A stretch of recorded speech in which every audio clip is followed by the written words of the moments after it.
Plenty to dissect now for tonight's Bream Team panel. Democratic strategist Kevin Walling, America First Policy Institute Chief Communications Officer Marc, and former Washington, D.C. homicide detective Fox News contributor Ted Williams. Thank you all for being with us tonight. Hey, Shannon, good to see you. Okay, I want to start. We got a couple big stories here, but let's go back to this document that the DOJ has just filed. So Thursday, there's going to be a hearing about whether or not there should be a special master, this neutral arbiter who will go through documents that were seized at Mar-a-Lago. DOJ says we've already gone through the documents, so they're opposing this on several grounds. But one of the things they say tonight, Marc, is that they say that a Trump lawyer, quote, explicitly prohibited FBI agents from looking in boxes in storage in this storage room on their June visit. A lot's been made. Hey, we were cooperating in June, all this stuff was happening.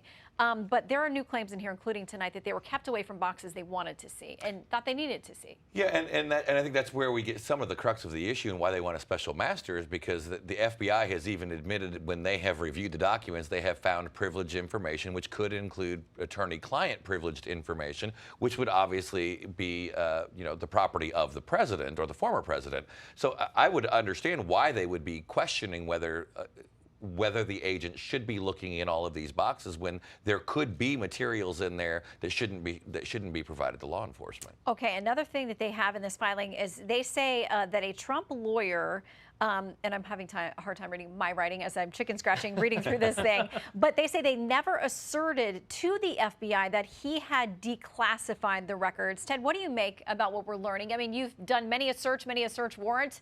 You know how a lot of this works.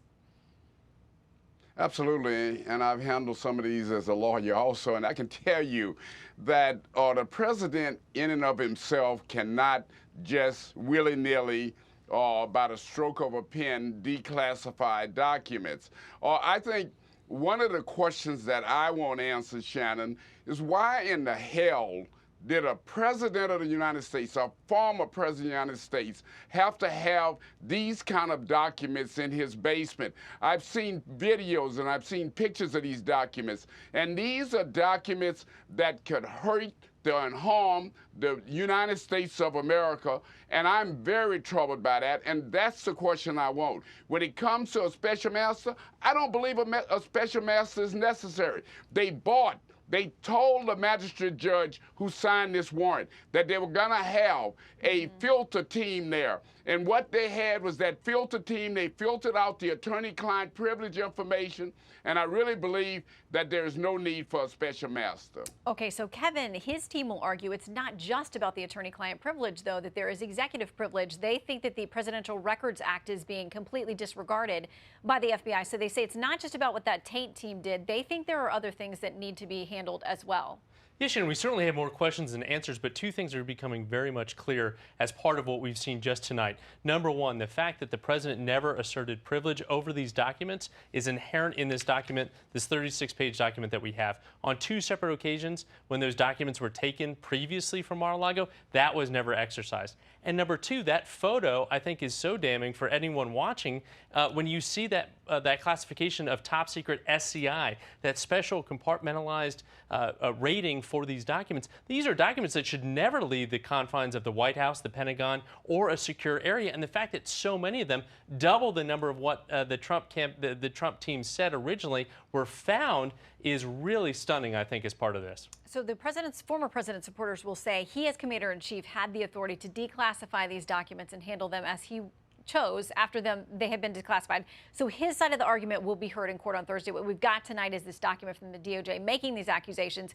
We will be watching Thursday with bated breath to see what we can get from that. In the meantime, we had this speech by President Biden today where he's talking about issues of guns and crime. Here's what the New York Times headline says. Biden calls out Republicans on guns and crime in Pennsylvania speech. It says, President Biden took what have been political vulnerabilities for the White House, policing and rising crime, and portrayed them as strengths ahead of the congressional elections in November. Ted, he's taking this issue that we know is of great concern to a lot of Americans, their safety, rising crime, and now he's trying to make it a Democrat issue. Will it work for the Democrats?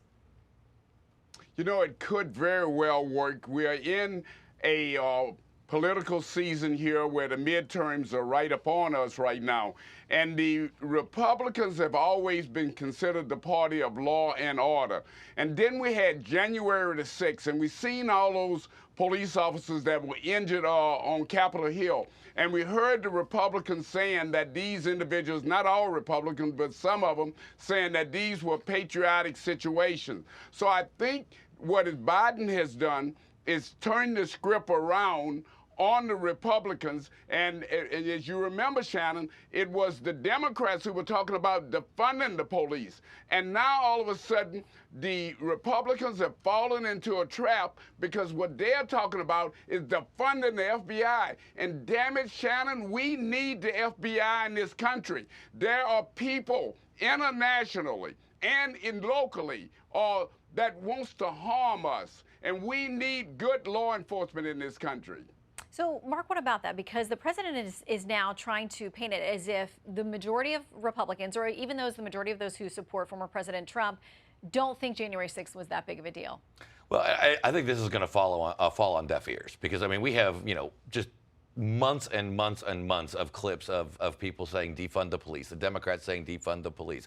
You had the now Vice President of the United States bailing out the rioters from Minneapolis during the summer of burning and looting and arson.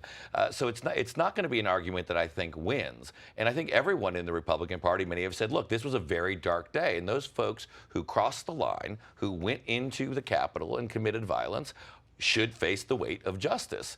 But trying to flip this script and say now that the Democrats are suddenly for police and for crime and safety, I mean, it's not showing up in any of the major cities in America. A lot of Americans are really worried. It's the number 3 issue on their mind right now. And it's not something that's playing in the favor of Democrats. So a top House Republican, Kevin McCarthy, tweeted this. He says, when violent rioters were burning cities, Kamala Harris, to Mark's point, raised money to bail them out when citizens begged for safety. Democrats defunded the police. Now Biden and Democrats want to nationalize their failed policies with total Washington control over every precinct in America. Kevin, is it too little too late? I don't think so. This is one of the main reasons why I supported President Biden through the Democratic primary and obviously in the general election. He has always stood by law enforcement. His son that he talked about on that stage in Wilkes-Barre was the chief law enforcement officer of my home state of Delaware. So he has always been committed. He talked about the $350 billion in aid to local and state governments to hire more cops. He's talking about 100,000 more cops on the street as part of this package. So this is an issue, obviously, of grave concern to a majority of Americans, 81% of them, according to Kevin Cork's reporting, and this president delivering on those fears and delivering for these communities. Listen, if both parties are pushing each other to be more supportive of law enforcement, I We'll think the American people will be for that bipartisan agreement. Okay, Mark, Kevin, and Ted, thank you all very much, and for rolling with our breaking news, too. Thanks, Shannon. Good to see you guys. Our Republican senators are